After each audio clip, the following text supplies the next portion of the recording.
Señores, buenas noches. Soy Luis Novarecio. Hasta las 22 los vamos a acompañar con Rosario Ayerdi, Nacho Ortelli y Martín Angulo con muchísima información. Me la hubiera querido decirlo, pero como no lo sé, por ahí se acuerda. El colectivo de mujeres que trabaja por la educación sexual usa educación sexual. ¿Cómo es la cosa? Aborto legal para no morir, son tres cosas, ninguno lo sabe. Ahí lo vamos Entre a buscar, los cuatro no si no, hacemos uno. claro, Entre los cuatro no hacemos uno, se dan cuenta, ¿no? Yo por lo menos puedo decir que soy el más grande de todos ustedes. Hay muchísima información que vamos a compartir en la jornada de hoy con diversas cuestiones. Hoy viene Conrado Stoll, probablemente uno de los neurólogos más reconocidos en los medios de comunicación, así que todas las consultas que tengas, @dicho esto en A24, @dicho esto en A24. Estoy viendo la llegada de un avión, nuevo cargamento de vacunas. Marcelo Padovani, buenas noches, ¿cómo estás? Buenas noches. 2013 aterrizó directamente desde Beijing, en realidad no directamente porque hizo una escala, subió la ministra Bisotti, subió Cecilia Nicolini, que es la asesora presidencial del Ministerio de Salud y que trabaja con Carla Bisotti, y de un momento a otro va a estar acá el avión, el Airbus Luis de Aerolíneas Argentinas, trayendo, que trajo en realidad 768.000 dosis de la vacuna Sinopharm. Lo estoy viendo en estos momentos. Está el avión acercándose hacia donde está el sector de prensa, Luis, hasta donde estamos nosotros. Y vas a ver lo que ves habitualmente. El avión que estaciona, después se abre la bodega, bajan las dosis de Sinopharm. Como son de Sinopharm, Luis, recordemos, no hay camiones de los correos. Las dosis de Sinopharm se guardan acá en los containers, que son además refrigeradores, y en el día de mañana entonces se empiezan a distribuir. Bueno, tenemos expectativa, Luis, para escuchar la palabra de la ministra Bisotti, cómo le fue en el Reino Unido, qué es lo que va a pasar con la vacunación, con el cronograma, y si esto altera de manera sustancial, es decir, en cuanto a la rapidez, el programa de vacunación que se está llevando a cabo en la República Argentina. Mira, allí lo tenemos, Luis, en primer plano, ese es el avión de Aerolíneas que acaba de aterrizar. Bien, ahí estamos viendo la llegada antes AstraZeneca, ahora Sinopharm. Me quedo con este dato que decías, Marcelo, respecto de la ministra Bisotti hablando. ¿Será? Porque entiendo que se guarda por 7 días, hace aislamiento. Ojo con este tema, Bisotti hace aislamiento. Sí. Bisotti y Nicolini, sí. Bisotti y no... Sí, te cuento. Sí, perdón, Marcelo, dale.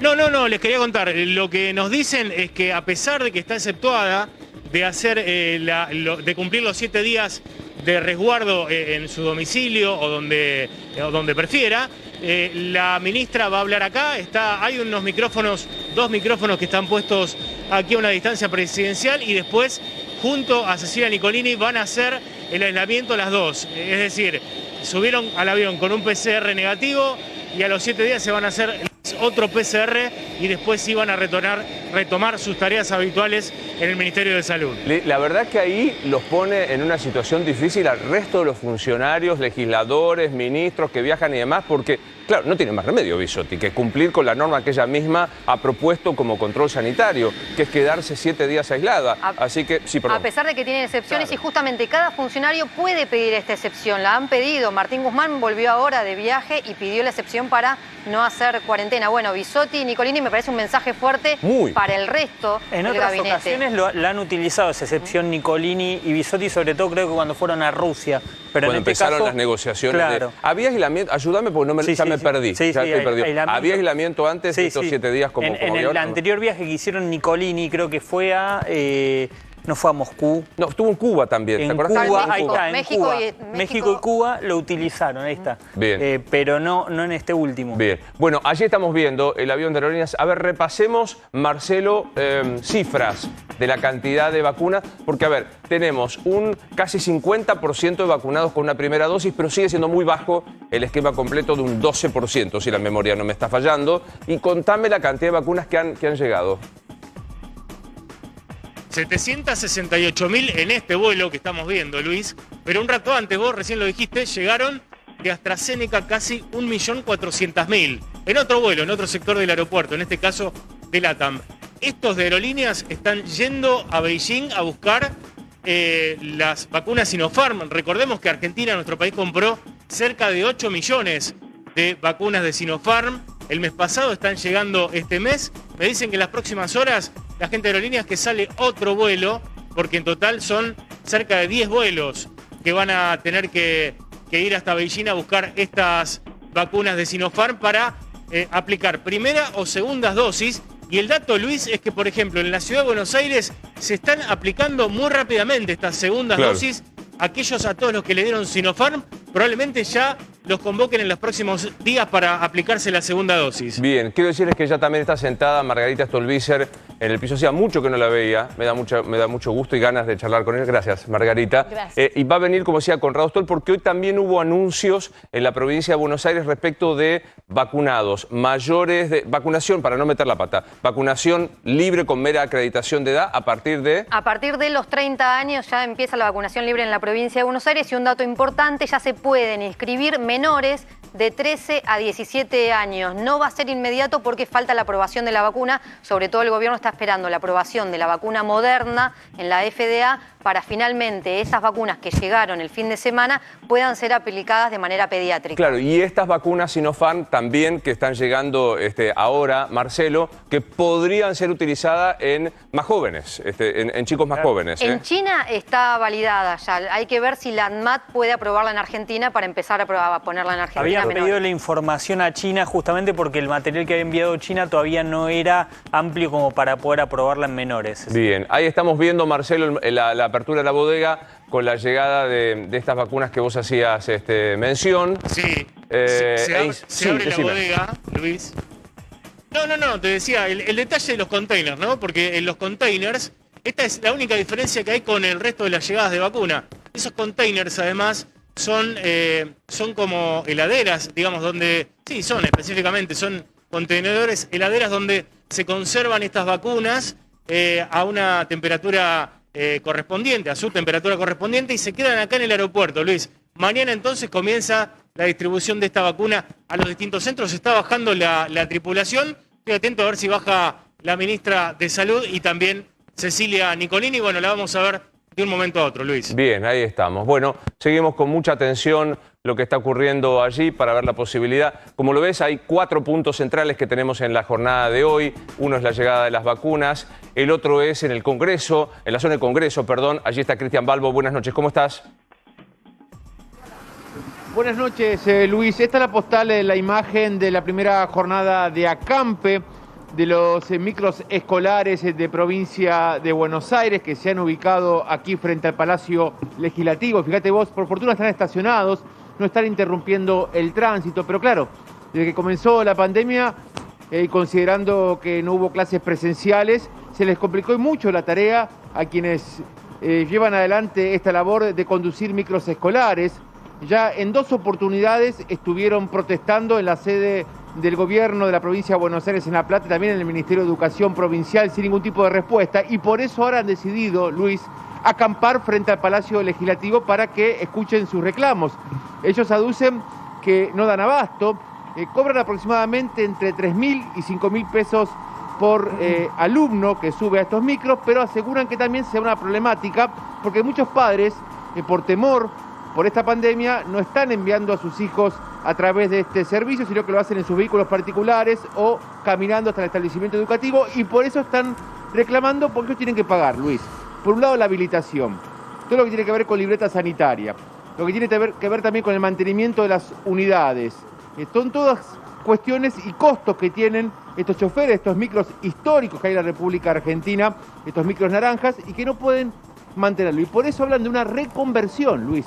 Una reconversión. ¿Y para qué podrían servir estos micros? Por ejemplo, para llevar personal a los parques industriales, o por ejemplo para utilizarlos cuando se satura el servicio ferroviario para llevar pasajeros hasta el conurbano bonaerense. Y ellos plantean que estarían dispuestos a hacerlos, que lo que ellos quieren es trabajar, porque en estas condiciones no lo pueden hacer. Claro. Y también el tema de las tasas municipales, de acuerdo a cada distrito, porque acá tenés micros de Hurlingham, de Quilmes, de La Matanza, bien, tenés de prácticamente todo el conurbano. Y por eso han decidido primera jornada de acampe. ¿Van a dormir, sabes dónde? Mirá, con esto te cierro, Luis. Sí, claro. Van a dormir adentro de los micros escolares. Han colocado colchones y todo, están cocinando dentro de los micros. Hoy estuvieron jugando al ajedrez acá. Dentro de los micros están con las frazadas y todo para pasar la primera noche de acampe. Micros escolares históricos, los naranjas de la República Argentina se están quedando sin trabajo y por eso reclaman al gobierno de la provincia de Buenos Aires una respuesta. Es desesperante la situación de los transportistas escolares. Vinieron a la radio a hacer una manifestación pidiendo, hace tiempo que piden desesperadamente ayuda, así que más que entendible. Gracias, Cristian. Vuelvo un segundo a Marcelo Padovani en Ezeiza. Está Carla Bisotti. Sí, Marcelo, adelante. Así que el riesgo es bajo. Sí, comenzó a hablar la ministra Bisotti y está explicando qué es lo que va a hacer de aquí en más. Él debe hacer una PCR antes de levantar ese aislamiento, por lo menos 7 días después de haber realizado la PCR. Estamos con un trabajo enorme en relación al avance de la vacunación en Argentina. Tenemos más del 65%, casi el 67% de las personas mayores de 20 años que han iniciado su esquema de vacunación, y cuando uno lo ve en mayores de 50 años, ese porcentaje supera el 85%, es realmente un avance muy grande. Y en relación a la segunda dosis, las personas mayores de 60 años están superando el 45% de segundas dosis, así que trabajando muy fuerte para seguir avanzando en ese sentido. Hemos recibido el viernes también con un esfuerzo enorme, y quiero realmente destacar el trabajo que está haciendo Aerolíneas Argentinas. Se ha cambiado la programación que iba a ir a China, estuvieron en Memphis, 2 aviones casi en forma simultánea, trajeron la donación más grande de Estados Unidos para Latinoamérica, 3.5 millones de dosis de la empresa Moderna donadas por Estados Unidos. Estamos trabajando con la Comisión Nacional de Inmunizaciones, con las jurisdicciones, con el Consejo Federal de Salud para definir el uso de esas vacunas, el trabajo que se está realizando, como siempre, con evidencia científica y con consenso federal, y por supuesto avanzando con el resto de las estrategias. Con la 7ª semana consecutiva de disminución de casos, por primera vez la semana pasada estamos más abajo en las personas internadas en terapia intensiva que el pico de la primera ola, así que el trabajo de vacunar, iniciar y completar esquemas, junto con la importancia de los cuidados para minimizar la posibilidad de la transmisión, con la importancia que significa seguir disminuyendo los casos lo más rápido posible, y por supuesto con los cuidados para disminuir las posibilidades de el ingreso de alguna variante de preocupación que pueda complicar el avance. Así que no sé si hay alguna pregunta. Sí, ministra, ¿qué tal? Buenas noches. No sé si hay alguna pregunta. Así lo estamos viendo, es la presencia de Carla Bisotti, y nos quedamos con Marcelo Padovani para hablar sobre este tema. También decir que enseguida vamos a ampliar, porque la provincia de Buenos Aires hoy se ha ampliado el aforo de algunos locales gastronómicos para vacunados y no vacunados. Me parece que es la primera vez que los vacunados, después lo ampliamos bien, pero digo, estoy diciendo bien, aquel vacunado va a poder tener un poco más. ¿Lo podemos hacer ahora? Venga ahora, cuénteme. En fase 4, ¿qué significa fase 4? Todos los distritos del área metropolitana van a pasar a fase 4. ¿Esto qué significa? Locales gastronómicos, gimnasios, clubes, centros comerciales, se permitirá un aforo de entre el 50 y 70%. Esto aumenta, ¿y qué significa? Que este 20% de entre el 50 y el 70 van a tener que estar, sí, vacunados. Es decir, empiezan a ponerse límites a los que no se dieron todavía ni siquiera una sola dosis de la vacuna. Obviamente cuando están vacunados decimos con primera dosis, porque la segunda dosis todavía falta. Esto es en los distritos del área metropolitana. Incluso en los otros distritos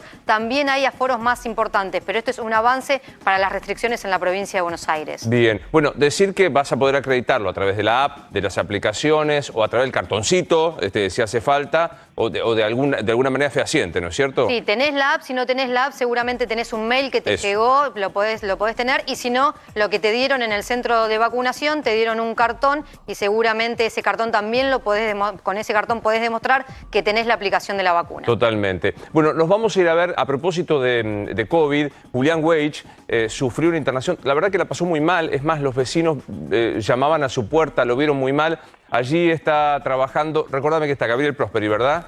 Gabriel Prosperi, buenas noches, ¿cómo estás?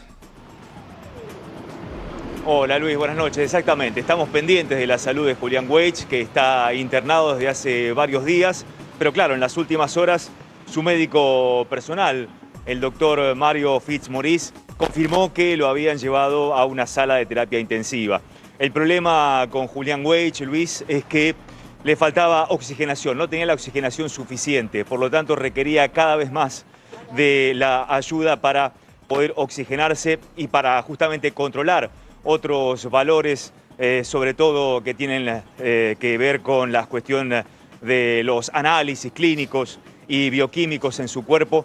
Tuvieron que colocarlo en una sala de terapia intensiva. Por lo tanto, si bien el médico de Julián Weich dice que está consciente, que le habla, le sonríe, que tiene ganas de irse a su casa, con esta circunstancia de que le costaba oxigenarse, bueno, han decidido internarlo en terapia intensiva. Bien. Y así está desde esta mañana. El estado Gaby, reservado. Perdón la interrupción, Gaby. Corregime. Sí.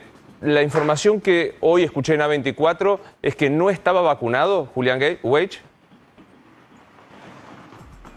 Tanto desde el entorno familiar como el médico personal, reitero, el doctor Mario Fitzmaurice, no hablaron de la vacunación específicamente de Julián Weich, no confirmaron si estaba vacunado, pero los compañeros de trabajo sí hablaron en las últimas horas de que Julián no estaba vacunado. Tiene 55 años, por lo tanto todos damos por sentado que sí tenía al menos la primera dosis de la vacuna contra el COVID-19. Pero reitero, en función de lo que han dicho compañeros de trabajo, Julián Weich no estaba vacunado, o no está vacunado para decirlo mejor, y ahora está pasando seguramente por este trance, tal vez por eso mismo, ¿no? Claro. Bueno, reiteremos entonces su internación en una sala de terapia intensiva, no intubado, de acuerdo a lo que estabas diciendo, Gaby, ¿no? No, exactamente. No está intubado, pero sí requiere de oxigenación, y una oxigenación casi constante. Por lo tanto, por eso es que se ha decidido tenerlo mucho más controlado en terapia intensiva. Veremos cómo en las próximas horas va evolucionando y esperaremos novedades positivas para una persona tan conocida y tan querida en el ambiente, ¿no? Gracias, Gabriel, como siempre. Ya me voy a sentar a charlar con Margarita Stolbizer. ¿Le tengo que decir, la presento como precandidata a diputada? Sí. Ya, se lo digo directamente, sí, ¿no es cierto? Directo. No, ni la miro. Mientras estoy hablando, ni la miro. Que no pueda decirte que no. Me voy a ir un segundo a la avenida Corrientes, porque comenzaron las vacaciones de invierno, se amplió el aforo para que se pueda atender en los locales gastronómicos, hay teatros. Sin embargo, creo que el fin de semana se esperaba un poco, los empresarios esperaban un poco más, no fue tanta la movida. Es verdad que el invierno conspiró. Allí está Pablo Layuz. Hola, Pablo, buenas noches. ¿Cómo estás? ¿Cómo?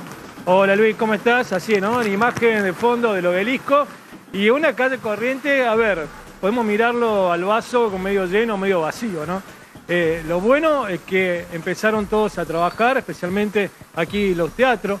No hay grandes producciones que tienen que ver para los chicos, principalmente por esto de que vos decías, se amplió este aforo al 50%, pero todavía los números no permiten, digamos, hacer grandes producciones.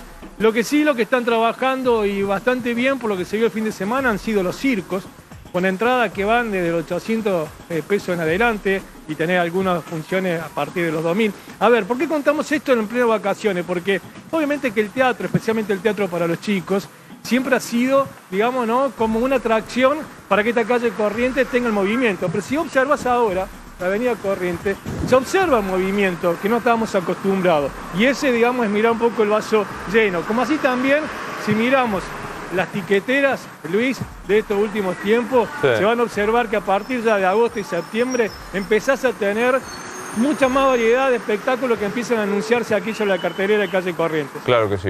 Bien, gracias, Pablito. Nos quedamos allí. Estoy viendo, ¿está iluminado de rosa el obelisco o es una... ¿Es normal esa iluminación o hay algo que se celebra? No, es lo normal. No, me parece que es la normal. Sí, Angulo me dijo lo normal, seguí con otro tema. Muy bien, gracias, muchas gracias. Me gusta porque es el trato que yo recibo aquí. Me voy a sentar con Margarita, pero contame de qué vamos a hablar, Nacho. Bueno, Luis, en las próximas horas vas a ver el lanzamiento de la última campaña del oficialismo antes de la campaña electoral. La última campaña de gestión del gobierno de Alberto Fernández antes de lo que va a ser la carrera electoral y obviamente los spots que se van a multiplicar tanto en radio como en televisión. Justamente hace hace hincapié en una frase que dejó Cristina Kirchner, después lo desarrollamos. El concepto de volver a ser felices. Te voy a contar qué quiere explicar el gobierno y a qué apunta. Rosario, ¿por dónde? Hoy se amplió el cupo a 900 pasajeros diarios. Te vamos a contar qué pasó en la última semana con los cumplimientos de la cuarentena de los que vinieron del extranjero. ¿Bajó el nivel de incumplimiento o subió? Lo vamos a contar en un rato nada más. Martín. Hoy empezó la feria judicial. Esto implica que va a haber muy poca actividad en los tribunales. Sin embargo, vamos a hablar de dos causas que sí se van a mover mucho. Una tiene que ver con el envío de armas a Bolivia durante el gobierno de Mauricio Macri. La segunda, esta semana, ya lo habíamos adelantado la semana pasada, pero esta semana se va a firmar que Vudú quede en libertad y ya no vuelve a la cárcel por el caso Chicone. Me voy a sentar con Margarita, que es un gusto siempre recibirte. ¿Te presento como precandidata ya? No, salvo que ustedes tengan una noticia que yo no tengo. Que alguien firmó por vos, por ese lado. ¿Cuánto hace que no estás en un cargo de la función pública? Y 3 años y medio, digamos, desde que me fui 2017. Pudiendo haber elegido estar. Sí, digamos que eso hubiera sido una chance en su momento en el acuerdo que hicimos 2017 con Massa. Yo decidí ir en un cargo que sabía que no iba a obtener. Siempre me parece que es necesario ir abriendo y que crezcan otros, así que... Y volver, salirse un poco de la actividad del día a día y volver a... Hace muy bien, Claro. Tomar una distancia. Quienes cumplimos funciones públicas a veces sufrimos de ese ombliguismo propio de los que creemos que el mundo y la vida pasan por el asiento que tenemos, y no es así. Cuando uno sale, la gente tiene otra vida, obviamente totalmente distinta, con otras preocupaciones, y quienes estamos en la actividad política tenemos la obligación de entender, de escuchar. Siempre digo que hay que construir esa empatía que nos permite ponernos en los zapatos del otro, ¿no? Ahora vamos a hablar de las cuestiones más menores, que yo, el cargo, no manes, que yo...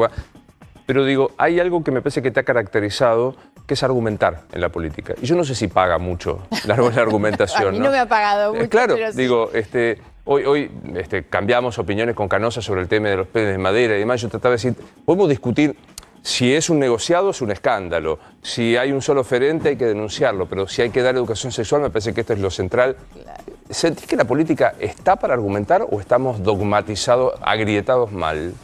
Yo creo que estamos agrietados mal, y desde hace mucho tiempo el debate se ha ido empobreciendo, el debate político. La grieta tiene que ver con esto, porque no es mala la polarización en términos electorales, claro, la competencia dura. Lo malo es cuando no hay voluntad de sentarse a conversar para achicar las distancias, y sobre todo cuando el debate se queda simplemente en la descalificación del otro, el agravio del otro. Y llevamos mucho tiempo así, donde cada uno intenta ganar sobre la base de destruir al que tiene enfrente. Yo no concibo la política de esa manera, y me parece además que la Argentina está sufriendo demasiado, las personas están sufriendo demasiado, como para que nosotros no seamos capaces, a partir de esa empatía, de pensar un proyecto de país que nos pueda abrir un futuro distinto. Fíjate, hoy yo creo que uno de los dramas de la Argentina es cuando vos ves los jóvenes queriendo irse, ¿no? Eso es un drama para un país, porque eso implica la pérdida de identidad, digamos, del sentido de pertenencia, y para eso estamos obligados. Nuestro gran desafío es pensar un proyecto de futuro. No es tan importante la lista para esta elección, sino qué país. Hay algo que nos viene ocurriendo, y yo creo que es una de las razones de los males de la Argentina, es cómo se arman coaliciones políticas para ganar elecciones que son exitosas en el objetivo electoral, y después en el gobierno fracasan, digamos. No personalmente, salvo que quieras calificarlo, pero digo, la gestión de Alberto Fernández es... Mala, es pobre, digamos. Y hoy no hay otro remedio que mirar la gestión o evaluar la gestión sobre la pandemia, ¿no? Y la pandemia la tenés que mirar en 3 cosas. Lo sanitario, que obviamente es la política de salud y el acceso a las vacunas.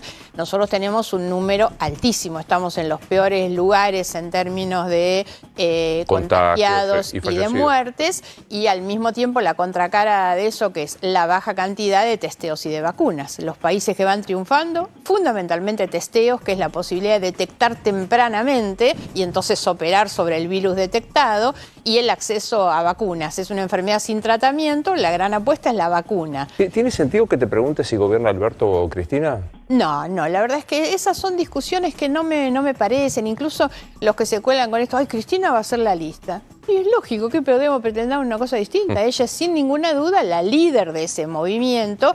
Algunos podríamos haber tenido una expectativa de que Alberto iba a ser distinto. Lo cierto es que Alberto es esto, es el acuerdo con Cristina, es un gobierno de ambos. A mí no me va la crítica a uno o a otro. Mi crítica primero nunca es personal, es siempre política y tiene que ver con la gestión.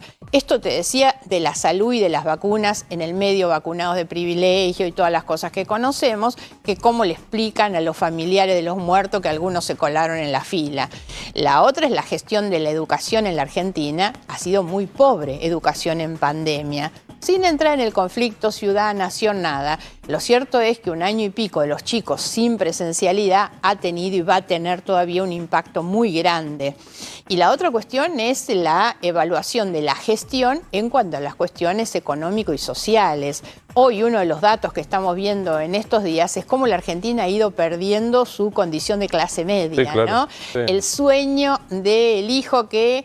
La movilidad social ascendente. Exactamente, eso lo hemos perdido realmente y eso es tremendamente importante. ¿Y eso con qué tiene que ver? Con que yo creo que los grandes abandonados de la gestión, digamos, durante la pandemia, no fueron los más pobres que tuvieron un buen apoyo del gobierno. Fueron los sectores medios que quedaron afuera de todo, que son las que la pelean con su trabajo personal, con su esfuerzo, digamos, y esos estaban afuera de todo. Entonces la gestión ha sido mala y no me meto en temas institucionales ni judiciales, porque lo que te apuntaría es, en medio de estos sufrimientos y preocupaciones de la gente, que es la salud, la vacuna, la educación y el trabajo, el gobierno con un esfuerzo, 1 año y medio a los temas de la justicia que no le mejoran la vida a nadie. Totalmente. ¿No? ¿Te gusta, te suena lindo Manes Stolbizer? Estoy muy entusiasmada con la idea de Facundo Manes, sinceramente porque nos permite esa discusión que es salir del cortoplacismo. No es Manes para ver si gana la interna de Cambiemos, es Manes pensando sin excluir al resto, porque la verdad, y esta es otra característica que me parece interesante de Manes pensado en términos de campaña. Manes es un candidato de la no grieta, que es en lo que yo me identifico, por eso me entusiasma. No vas a escuchar nunca en una entrevista a Manes hablar mal de los demás, agraviar, descalificar a los otros. Manes te va a hacer una campaña para hablar de sus ideas, de sus propuestas, del futuro, del papel del conocimiento, de la ciencia. Eso es Facundo Manes. Y me parece que eso es inaugurar un tiempo distinto de la Argentina. ¿Qué falta para que venga el sí? Pues estamos al sábado en la decisión. Bueno, me parece que en estos días va a ser. Yo no he tenido conversación en los últimos días con él, por eso ciertamente, soy muy sincera en esto, no tengo ninguna propuesta de nada, pero estoy ahí convencidísima que es el lugar donde hay que estar, insisto, porque me permite pensar con una ilusión a largo plazo. Si estás dentro de una coalición que se llama Juntos por el Cambio, de la Juntos, en Provincia de Buenos Aires. ¿Juntos? El nombre es Juntos. Es Juntos. Bueno, de Juntos se fue la mayor líder, que era María Eugenia Vidal. ¿Te hizo ruido el salto de María Eugenia Vidal? Sí, porque la verdad es que María Eugenia tenía un capital muy fuerte, la única dirigente política con capital propio en la provincia, en realidad, pero también, así como digo, desde lo político me hizo ruido, desde lo humano la comprendo. Ella tuvo un desgaste muy importante, creo que hizo muchos sacrificios por su proyecto. Hoy es una dirigente bien plantada, de esas que miran al futuro, que construye positivamente.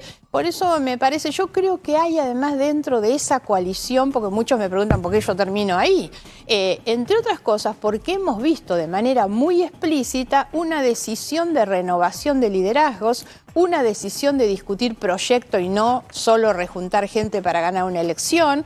Me parece que eso es positivo. De la misma manera que digo, yo estoy entusiasmadísima con lo de Manes, pero es una competencia muy sana con Santilli. Aparte, Enrique, para eso están las PASO. Digo, abrí, generar una... Me parece que vas a una coalición que tiene Macri, que tiene Patricia Bullrich, que creen en el antagonismo como modo de construcción. Pero fíjate, por eso digo, no es menor el dato de cómo se va rearmando esa coalición y quienes lideran esa coalición, que son los que están, es Vidal y es Manes o Santilli. Hay una definición ahí.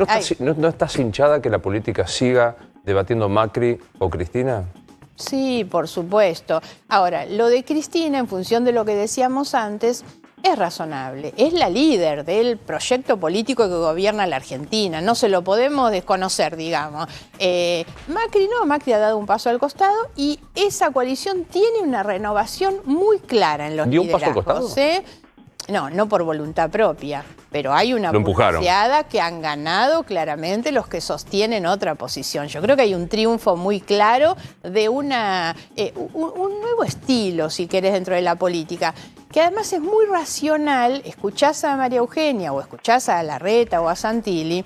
Ellos han logrado hacer y explicitar una autocrítica del gobierno anterior, porque no es bueno que vos encares un proyecto diciendo que lo que hiciste antes estaba todo bien, digamos. Hay cosas bien y hay cosas mal, como en todos los gobiernos, y lo bueno es reconocerlo para demostrar que aprendiste. Total. Quiero abrir a la mesa para que hablen todos mis compañeros. Sí, Nacho. Sí, Margarita, respecto a tu eventual candidatura, vos decís que no tenés todavía un ofrecimiento, pero del otro lado se escuchan la intención al menos de que sí, de que te sumes y que definas vos, en todo caso, si querés o no ser candidata. De hecho, una hipótesis que se manejaba era que fueras la que acompañara a Facundo Manes, teniendo en cuenta que el número 3 va a ser Emilio Monzó. ¿Cómo ves la inclusión de Monzó en esa lista? ¿Qué crees que le puede dar Monzó y qué crees que en todo caso fue a buscar Monzó ahí, ¿no? como dirigente político? No, creo que la inclusión es excelente. Monzó tiene una trayectoria, digamos, sobre todo en la provincia de Buenos Aires, es un gran conocedor del territorio,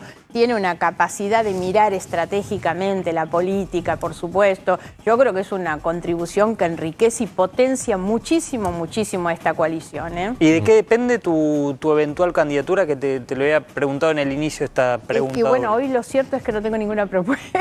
Pero te juntaste. Entonces, yo no decido ser candidata, digamos, por voluntad propia. Y además hay algo que siempre también digo, yo no, porque me entrevistan muchas veces y me dicen, ¿y por qué decidiste estar y por qué vas a...? No tomo nunca decisiones personales, yo presido un partido político y la verdad es que creo que hay que salir de la democracia de personalismos hacia una democracia de partido. Yo presido un partido y las decisiones se toman en el marco de la organización partidaria, asambleas, debate y demás. Qué antiguos que son ustedes también, ¿no? El dedo es más fácil, vos vas acá, vas allá. Esto es un debate que venimos teniendo desde hace 2 años, por lo menos, que es cómo reinsertar el partido en el debate político de la Argentina. No podemos estar afuera de este debate, que no es 2021, es 2023, ¿no? Margarita, en caso de que el GEN, no lo quiero poner en tu persona, sino que el GEN participe de las listas de diputados nacionales, después de la interna sí van a confluir todos los candidatos en un mismo lugar y después de la elección van a llegar todos al Congreso. ¿Te imaginás vos o el GEN compartiendo un bloque con diputados muy duros como Fernando Iglesias, o quizás el GEN siendo parte de un interbloque pero no del mismo bloque del PRO?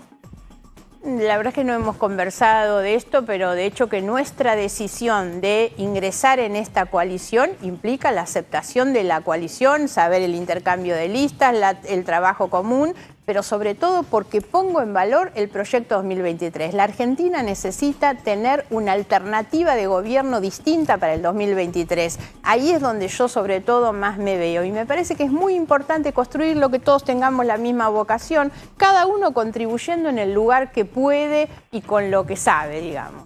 Ahora, Margarita, ¿cómo explicarle a la gente que esto es un posicionamiento político y no es un posicionamiento del partido? Porque muchos recordarán que estuviste en alguna elección con Sergio Massa, que hoy está en la vereda de enfrente y que en algún momento estuviste en la UCR y que hoy volvés, pero en tu momento te distanciaste. ¿Cómo explicar eso para mucha gente? Se pregunta, bueno, ¿dónde está el GEN o qué puedo esperar de un partido que hoy se pone en este lugar, pero en otra elección estuvo en otro y en el futuro no puedo no saberlo?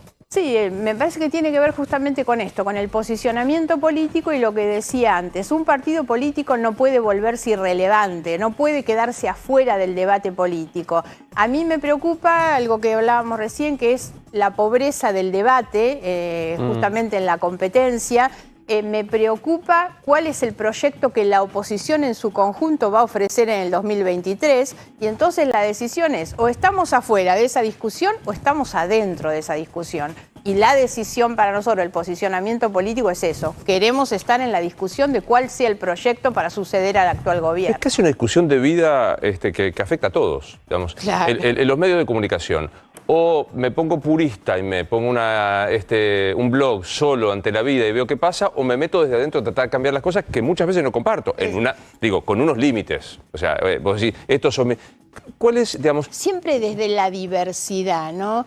Yo creo que hay que volver a entender que la diversidad nos enriquece, el poder compartir con otros. Nosotros somos un partido con vocación frentista y siempre lo hemos dicho. Nos interesa construir con otros, solos desde el aislamiento y la soberbia del que sectariza, no cambias nada. Y pero lo que queremos ante la es cambiar. pregunta específica de Martín pensando a futuro, vas a compartir un blog, suponete, con López Murphy. No me pareces parecida a López Murphy. Desde luego, no somos lo mismo. Lo he escuchado a él hace unos días hablar de las diferencias que él tiene dentro de lo que es Juntos por el Cambio en la Ciudad de Buenos Aires. Y él lo dice claramente, no somos iguales en todo. Y yo siento que no soy igual en todos y que justamente lo que yo le aporto es mi diversidad. Si yo fuera igual a los demás, no aportaría absolutamente nada. Y creo que puedo incorporar algo que no tienen o que es diferente, digamos, que creo que es lo que hemos intentado siempre hacer desde afuera de las coaliciones. Desde ese espacio intermedio siempre decíamos, el Gen o Margarita expresa líneas, ideas que no están expresadas por los demás. Bueno, yo hoy llego a Juntos en la provincia de Buenos Aires con ese bagaje de ideas, de experiencias, digamos, que creo que es distinto al de los otros. No es cortoplacismo o funcionalismo. Voy en el 21 porque en el 23, pero es inevitable que uno piense en el 23. Digo, Facundo Manes tiene aspiración a ser candidato presidente de la Nación. Hay que pensarlo, pero hay que pensarlo sinceramente porque, o sea, nosotros tenemos, yo formo parte de la diversidad, ese colectivo diverso de la oposición, tengo una mirada muy crítica del actual gobierno y creo que a la Argentina le urge tener un proyecto alternativo. ¿Me da lo mismo que el proyecto alternativo lo hagan los demás? No, la verdad es que quiero aportar para que por lo menos ese proyecto alternativo tenga los aditamentos que yo creo, que es una pelea por la igualdad, que es una pelea por la transparencia, por la decencia. Hay una cantidad de cosas que nosotros creemos que se deben incorporar en un proyecto.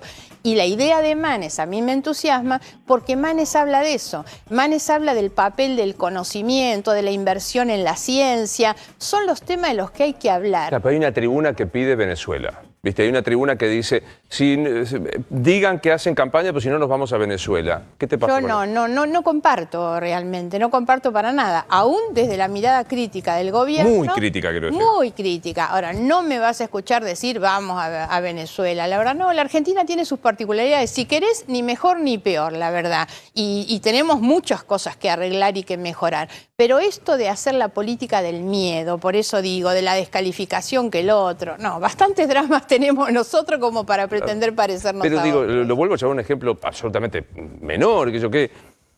Hoy discutíamos sobre el tema de los penes de madera y la discusión es ¿cuánto te paga el gobierno para que defienda los penes de madera? Digo, no estoy discutiendo ese tema, no sé. No sé, Claro. de educación sexual no aprendí. Claro. Digo, si los educadores sexuales me explican que es el mejor modo, ahí. Y después veremos una discusión económica. ¿De dónde sacaste templanza para que no te digan, sos funcional a Cristina, sos funcional a Macri y esas cosas? Y sobre todo de las convicciones. Yo hoy el lugar en el que estoy lo hago desde la más absoluta convicción, que es el lugar donde debo estar. Y es además lo que me da tranquilidad. Tengo muchos años de actividad política y siempre he intentado hacer las cosas con pasión y con alegría. Digo, el día que no lo sienta me quedo en mi casa, en realidad. Axel Kicillof, ¿cómo es como gobernador de tu provincia? Es malo, pero tiene un tema que me parece que es peor. No es solo un tema de mala gestión. A mí me disgusta y me separa de él su actitud. Es un muchacho soberbio, pendenciero, digamos. Y después hay otro problema que es muy de fondo, que es la falta de identidad bonaerense, de la provincia. Ya no lo adjudico a él.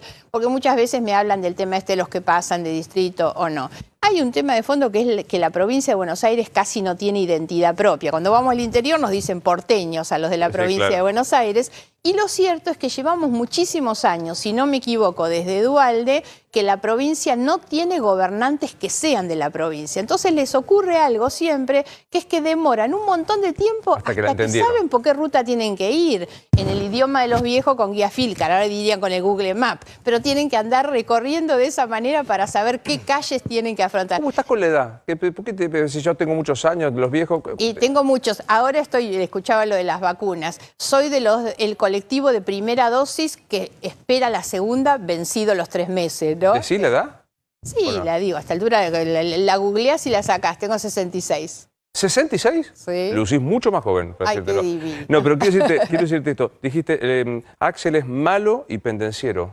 Soberbio. Esa actitud, Axel no desperdicia un micrófono, una entrevista para pelear al otro, para hablar de la herencia que recibió, de lo mal que le dejaron, de lo malos que son los otros, algo en lo que ha entrado el presidente también, ¿no?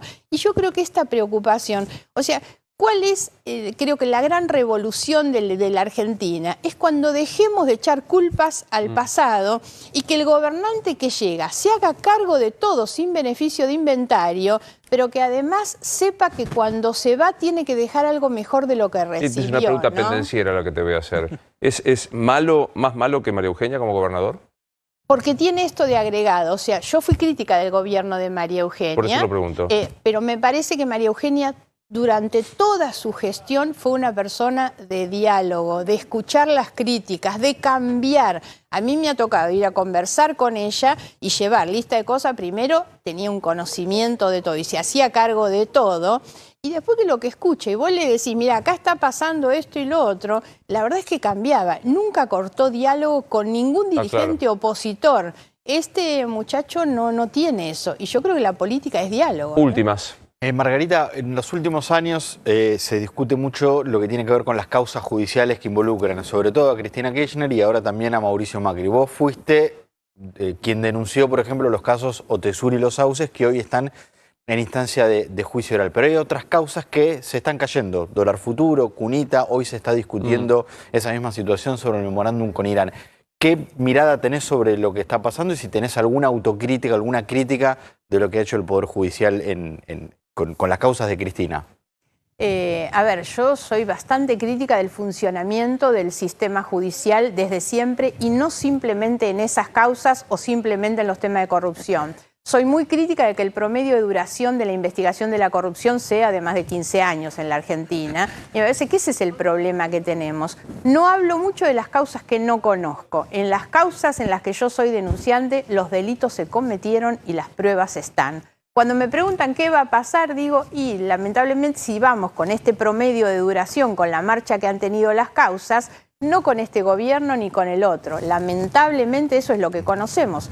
Murió Menem y arrastraba causas de más de 20 años. Todas. El problema es que el día que eso llegue a tener una condena, que la va a tener, insisto, porque los delitos se cometieron y las pruebas están, tal vez yo no la vea, tal vez quien tiene que cumplirlas no esté, ¿no? Última, Nacho. Margarita, a propósito de causas, se habló mucho en los últimos días del tema Bolivia, el rol del gobierno de Mauricio Macri respecto al envío de material, tanto armamento como bélico, a Bolivia para justamente cuando fue la represión de las manifestaciones populares al gobierno de gobierno de facto de Jeanine Áñez. ¿Qué mirada tenés sobre esa situación y eventualmente cómo te imaginás, sumándome a lo que te preguntó Rosario, de tener que ser parte de un interbloque que se tenga que pronunciar al respecto en el Congreso sobre un tema tan delicado?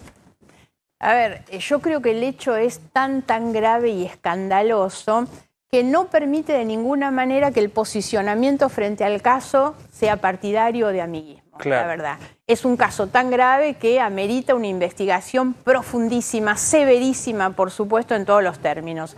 Yo te diría que a mí me dio alguna tranquilidad la respuesta del ex embajador, digamos, donde él contó y desconoció, digamos, haber recibido la carta, o que el militar que firma diga que le falsificaron la firma, digamos. Ahora, esto es insuficiente, esto hay que investigarlo, y yo no imagino un bloque que trabaje seriamente, que esté tapando cosas tan graves. Entonces, me imagino que el interés de que esto se investigue y se dilucide es de todos, debe ser de todos. Bueno, agradecerte, ya te pongo como número 2.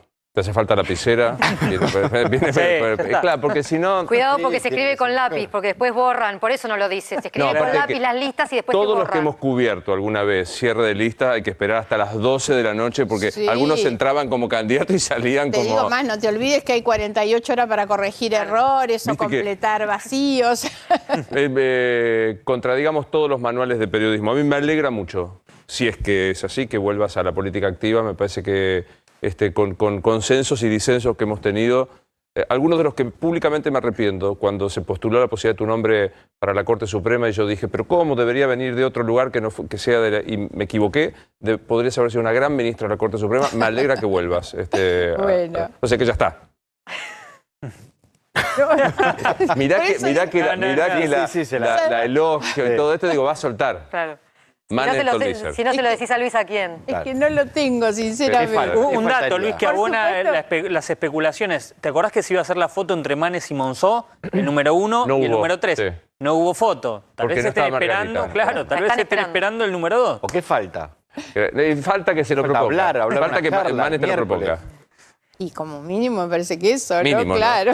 Bueno, me gustó verte. Gracias a todos. Bueno, señores, estamos en plena campaña electoral y, por supuesto, la discusión son los nombres.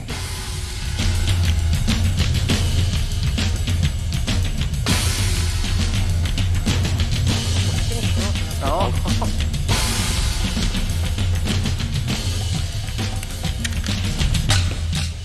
A 5 días del cierre de las listas vamos a conversar con Rosario, con Nacho y con Martín. Y aparte se agrega a nuestra mesa mi corresponsal favorito, la mirada de los Estados Unidos de Adrián Sack. Gracias por estar, Adrián. Me gusta que estés aquí con nosotros. Por favor, gracias por invitarme. Es un placer estar con vos y con esta gente maravillosa. No puedo creerlo que esté en la misma mesa. Bueno, ahí está. Bueno, Rosario, empecemos a hablar. ¿Te toca hablar de oficialismo o oposición? Oficialismo me toca hablar. La situación hoy, a esta hora, está todo trabado. Para hacerla fácil, sí, claro. Está todo absolutamente trabado en el oficialismo, que es lo que sostiene Alberto Fernández desde hace semanas. Yo quiero que mi candidata en la provincia de Buenos Aires sea Victoria Tolosa Paz, Leandro Santoro en la ciudad de Buenos Aires, y mis principales ministros no van a la lista de la provincia de Buenos Aires. Bueno, Cristina Kirchner sobre esto no da ni una señal. No aparece, no dice, che, Alberto, juntémonos mañana, ¿qué tenés que hacer? Charlemos, ¿no? Claro. Charlemos un poco, porque por ahí el sábado pasa algo importante. Creo que hay algo que vos mencionaste, sí, que hemos conversado. Trascendió una conversación privada entre el presidente y nuestro habitual entrevistado Raúl Timerman, donde Alberto presionó, dijo, mi candidata es Victoria Tolosa Paz. Y por eso yo te pongo bajo incógnita la candidatura de Victoria Tolosa Paz. Había un consenso en el Frente de Todos, que es la alianza del kirchnerismo, el masismo y el albertismo, entre comillas, porque no le gusta a Alberto decir que hay albertismo, de que podía ser Victoria Tolosa Paz. Porque la verdad que cuando uno piensa en la provincia de Buenos Aires no hay grandes dirigentes que puedan convocar a las tres fuerzas. ¿Y quién quiere ser aparte, no? Claro. No hay nadie que sí, alguno que quiera ir. Y ahora, y cuando vieron ese videíto de Alberto Fernández diciendo mi candidata es Victoria Tolosa Paz, no les gustó mucho, sobre todo al kirchnerismo, que se lo digan a través de la televisión. Por eso yo haría un signo de interrogación a ver si finalmente va a ser o no va a ser Victoria Tolosa Paz. O sea, la idea de que es un número puesto, Tolosa Paz 1, Arroyo 3, todavía falta. Daniel Arroyo es el único que yo te doy como confirmado dentro de los primeros 5. Me dicen 3, pero obviamente falta la negociación final. Entonces, si hay una mujer de 1, hay lista de paridad. Hay que ver finalmente en dónde puede llegar a ir Daniel Arroyo. Dentro de los 5... Ya le sacaron un ministro entonces. Sí, pero no de los principales. Él dice, no me tocan Santiago Cafiero, no me tocan a Gabriel Catopodis, no me tocan a Guado de Pedrón, que Guado de Pedrón no es de él. Es Cristina. Y no va a defenderlo Alberto Fernández. Bien. Daniel Arroyo, el único que yo te diría que hoy está confirmado. El único que se quiere ir, tal vez, ¿no? O que no vería tan mal irse. Claro, o sea que está muy tironeado.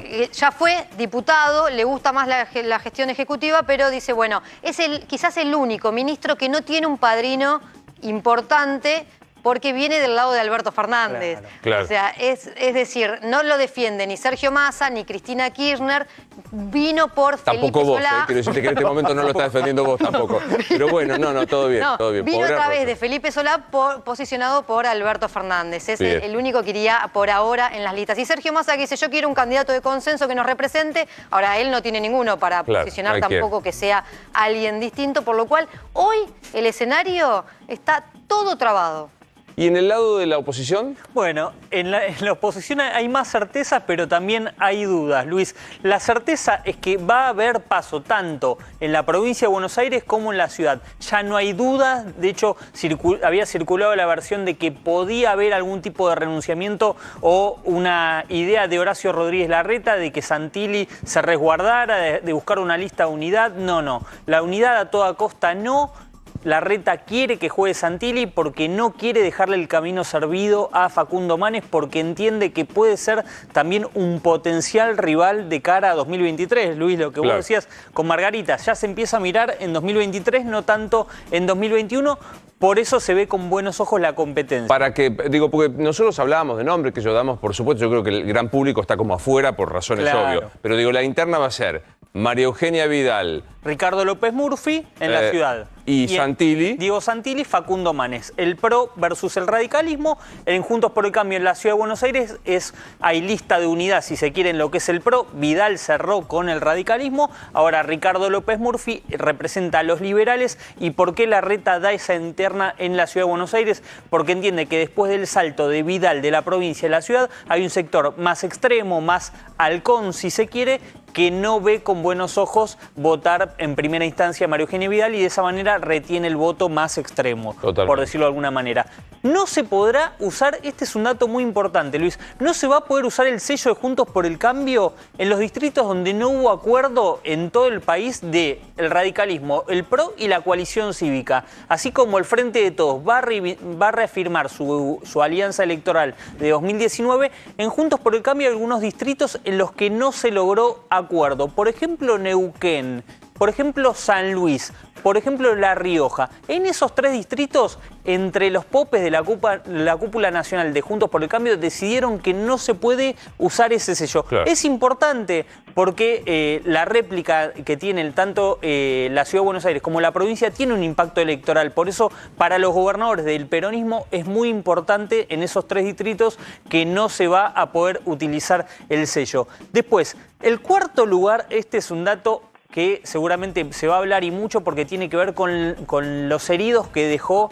el renunciamiento de Jorge Macri en la provincia de Buenos Aires. Bueno, Diego Santilli le va a dar un lugar muy importante y entrable a un diputado nacional o una diputada que elija Jorge Macri. ¿Quién sería? Sería Natalia Villa. Natalia Villa va a ser o cuarta o quinta en la lista de Diego Santilli, con lo cual va a asegurarse un lugar importante y va a terminar entrando. No sé si vos tenés en Estados Unidos estas categorías que ha creado el señor Telly, que es entrable. Me encantó. O sea, sí. ¿Vos sos entrable? Sí, soy entrable. Quiero decirle que no tiene que ver con la entrabilidad que todos estamos manejando, sino que es que puede ingresar al Congreso. Que puede ingresar al ¿Se maneja el entrabilismo en Estados Unidos? Yo diría que demasiado. Claro, totalmente. Pero con otros términos. Claro. Bueno, y un tema no menor, que es el reparto post-paso. Vos decís, bueno, compiten Manes y Santilli. Sí. ¿Gana Manes o gana Santilli? ¿Cómo se reparten o cómo confluyen las listas? Bueno, todavía lo están definiendo. Todavía no lo tienen del todo terminado. ¿Por qué? Primero, no saben cómo van a estar compuestas. Si tercera va a ser una mujer en la lista de Manes o tercera va a ser una mujer también en la lista de Diego Santilli. Por lo tanto, todavía no está definido cómo sería el ingreso. ¿Por qué? Porque el piso sería de 20%. Viste que en la ciudad el piso va a ser de 15%. Sí. López Murphy logró un piso muy bajo que le garantizaran para poder asegurarse estar dentro de los entrables.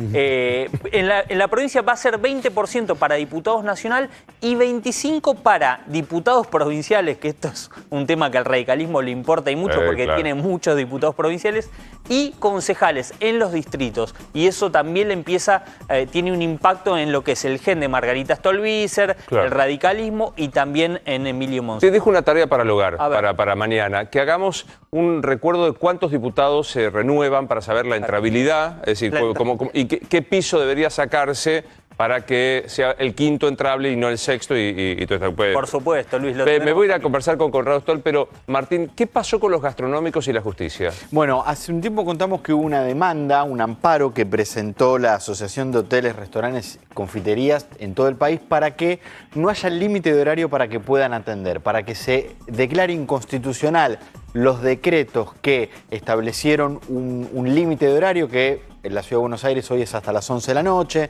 pero que en su momento era hasta las 7 de la tarde, que puedan atender en cualquier horario. Ahora, te corrijo, 12 de la noche. Ahora tenemos 12 de la noche. 12 de la noche. El decreto nacional es hasta las 7 de la tarde, pero cada distrito puede acomodarlo según su situación epidemiológica. Fueron a la justicia, presentaron un amparo para que se pueda atender sin ningún horario y lo que se conoció es que un juez federal en lo contencioso administrativo rechazó la medida cautelar. Hay una explicación jurídica que la vamos a hacer fácil. Ustedes me piden que resuelva una medida cautelar, que es lo mismo que me están trayendo en el amparo.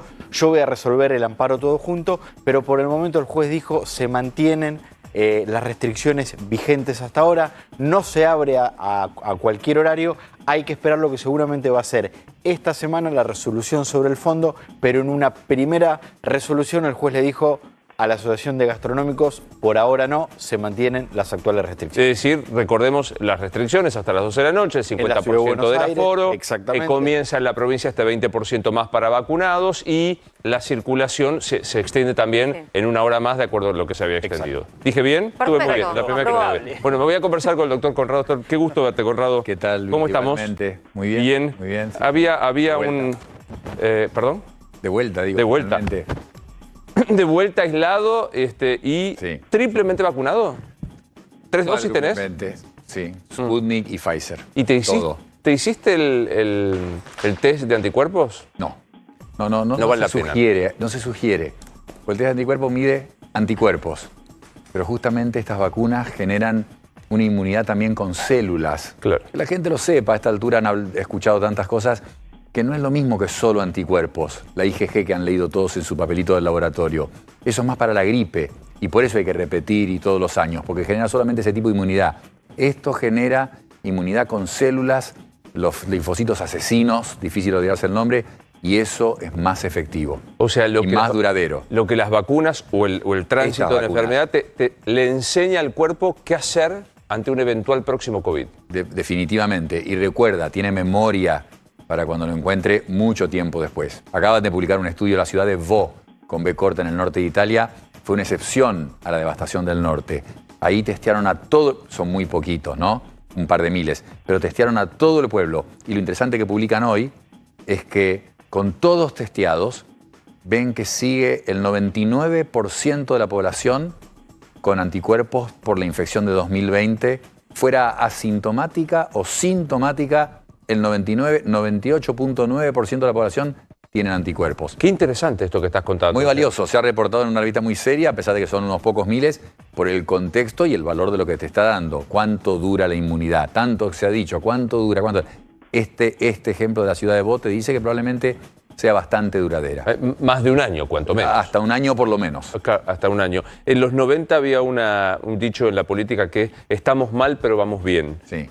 Trasladámelo a este momento argentino de la cuestión sanitaria. Tenés que ponerlo en el mundo. No hay Argentina, no hay Burkina Faso. Sí, en Namibia están muy mal. Sí, claro. África tiene 2% de vacunas, un promedio de 1% de la población vacunada, y en Namibia le da promedio de infectados 22. Entonces vos podés decir ese desastre. Pero no hay un país afuera del mundo. Entonces lo que podés decir hoy es, en el registro general han aumentado los contagios y las muertes en las últimas pocas semanas en todo el planeta. Pero después tenés 3 pandemias. Tenés la pandemia de los vacunados, en que tenés que estar muy tranquilo, porque realmente todos los estudios que salen, y acaba de salir uno en 100.000 personas con Moderna y Pfizer, 98% de protección. Moderna y Pfizer solos. Otro estudio del Hospital de Veteranos de Estados Unidos, que incluyó Covaxin de la India y AstraZeneca, altísima protección, vacunados, con 2 dosis. Entonces hay una pandemia de vacunados y tenés Reino Unido. Israel tuvo 1.184, récord de infectados el viernes. Pero 80 personas, 17 con respiradores. Claro. Sigue estando muy protegidos los que están vacunados en alta proporción y con muy buenas vacunas. Ahora, te vas a Malasia, Indonesia, Rusia, Sudáfrica. Esa es la pandemia de los no vacunados. ¿Y la nuestra? Sí, casi 50% con una dosis, pero ya sabemos que tienen que ser 2. Sí, con 2 solo 12. 12%. 12%. 12%. Entonces tenemos que aumentar 2. Esta cosa es fabulosa. Nos damos cuenta, 3.200.000 dosis de Moderna, una de las 2 mejores vacunas del mundo, que se la podés dar a los chicos en cualquier momento, la va a aprobar la FDA. Para chicos como aprobó la de Pfizer. Primero, gente que tenga inmunosupresión o algún problema, una comorbilidad seria, los ayudás. Al que tuvo AstraZeneca de primera y tiene alguna condición especial, por ejemplo, más de 75 años, personal de salud que recibieron solo AstraZeneca, una sola, de segunda le puedes dar Moderna. Acaba de publicar Moderna un estudio en que mezclan AstraZeneca con Moderna. ¿Cuál es el resultado? Mejor que con 2 AstraZeneca. Entonces, todo bueno lo de Moderna. Pero tenés la pandemia de los vacunados, muy protegidos. La mayor parte de las infecciones y muertes que están ocurriendo en el mundo en este momento son en no vacunados. La de los no vacunados, que es lo que hace que nosotros tengamos que poner barbas en remojo, acelerar la vacunación. Y Nueva Zelanda. Yo te lo digo un poco anecdóticamente en el sentido de que son tan extraños, tan excepción, no tienen circulación viral comunitaria. Y lo destaco porque siempre lo hemos destacado. Cerraron el país 7 semanas en marzo del 2020 y nunca más tuvieron pandemia, aún vacunando relativamente lentamente, sin ser los mayores testeadores del mundo. Acaba de parar un barco español, el Playa Sahara se llama, con un brote a bordo. Lo llevaron a un puerto, lo aislaron, no les va a entrar. Y ese es el secreto, pues digo, es impactante. Solo 7 semanas, no una alta vacunación y sin embargo no hay circulación comunitaria. ¿Qué te diría yo? La población de Nueva Zelanda debe respetar muchísimo a la primera ministra Jacinda Ardern. Debe ser una imagen política, un liderazgo político único. Y pasó en otros países con mujeres, ¿no? También buen control y no es casualidad. Pero en ese lugar es eso. La isla, relativamente pocos habitantes, no hace diferencia. Hay lugares que son islas, las Seychelles, brote tremendo hace poco, por el aire, con vacuna china. Y poblaciones chicas, los navajos de Estados Unidos, han perdido el lenguaje navajo porque se murieron todos los mayores, o casi perdido. Entonces, que sean pocos una isla no lo salva. Es un liderazgo científico y después una buena, es la receta perfecta, una dosis perfecta de aislamiento, no caída del PBI, destrucción, 10 meses. 7 semanas. Israel hizo lo mismo, 4 semanas en enero. Punto, lo levantaron y controlaron la pandemia. Entonces, la combinación perfecta, la receta perfecta del aislamiento con un testeo que no era el de Dinamarca, 12 millones de test por millón de habitantes. 12 millones por millón. Claro. Nosotros estamos en 400.000 por millón. Dinamarca es un extremo, es el número 1 del mundo. Ellos no son el número 1 del mundo, ni los primeros 10, pero han testeado lo suficiente, aislado, contacto, seguimiento, etc. Y después vacunas buenas y vacunando a un ritmo que no es el de Canadá, que acaba de pasar a Estados Unidos porque vacunan 1.2% de toda la población por día. Claro. Israel vacunó 2,5% de la población por día para vacunar el 40% de la población en un mes en enero. Vacunaban de una forma, como si nosotros hoy vacunáramos 1.200.000 personas por día. Estás viendo aquí en el graph, @dicho esto en A24 para preguntar al doctor Stoll. Estoy abriendo la mesa, @dicho esto en A24. Sí, jóvenes. Bien. Sí, Conrado, respecto a la segunda dosis, que es lo que tanto preocupa a un sector importante de la sociedad, sobre todo por la vacuna Sputnik, ¿crees que qué plazo tiene el gobierno para tomar una decisión respecto a la combinación? Porque obviamente los resultados ya se están esperando, los empezaron a hacer los estudios hace 3 semanas, se espera 4 semanas o 5, pero no más que eso. Pero después el gobierno tiene una decisión que tomar, que es si utilizo Astra o si utilizo alguna otra vacuna para segunda dosis de Sputnik. ¿Vos qué plazo recomendarías para que el gobierno tome esta decisión? No, sabés que no tengo esa respuesta, pero la tenemos todos, que es, estamos viendo lo que pasa con Delta. Claro. Se ha dicho enfáticamente que tiene que haber una segunda dosis y que ya no es más ese esquema del Reino Unido brillante de enero que dijeron vacunemos muchísima gente con una dosis, después vamos alcanzándolos con la segunda. Eso ya no funciona tanto con esta variante. Claro. Entonces, tienen que ser las 2 dosis en un tiempo relativamente corto, más cercano. Se han acortado, de hecho, mucha gente ha sugerido hacerlo. Entonces, se habló acá de CanSino. No nos olvidemos. Eso quedó, yo no lo escuché más. Nada. Pero el ejército chino hace esta vacuna, también de una sola dosis, en que se hace con el adenovirus 5, que es el de la segunda dosis de Sputnik. Claro. Por eso es ideal. Pero no escuché más. Esa prueba de Argentina, pero el Gamaleya está inscrito en el sitio internacional de ensayos clínicos que está hace meses y para septiembre promete el resultado de la mezcla de AstraZeneca con Sputnik. También tendríamos que tener ese resultado para saber si mezcla. Y en la vida real, te digo la verdad, en el mundo lo que está pasando en Estados Unidos, por error, mucha gente, Adrián lo va a decir, ha mezclado Moderna con Pfizer, confundiéndose. Mucha gente que se dio Johnson & Johnson no sabía que era una sola, llegaron y se dieron una Pfizer, una Moderna. Estas confusiones en la vida real han pasado, no hay problemas reportados. Claro. Y lo que te quiero decir es, en el peor escenario, ¿qué me parece? Que las personas con Sputnik, sobre todo ciertos grupos vulnerables, se queden sin la segunda o lleguen al 3.º o 4.º mes sin segunda, o que se dieran una AstraZeneca o una Moderna. Alejandra dice, por favor pregúntele al doctor Stoll si con 2 dosis de Sinopharm conviene ponerse una tercera dosis de Pfizer o Moderna.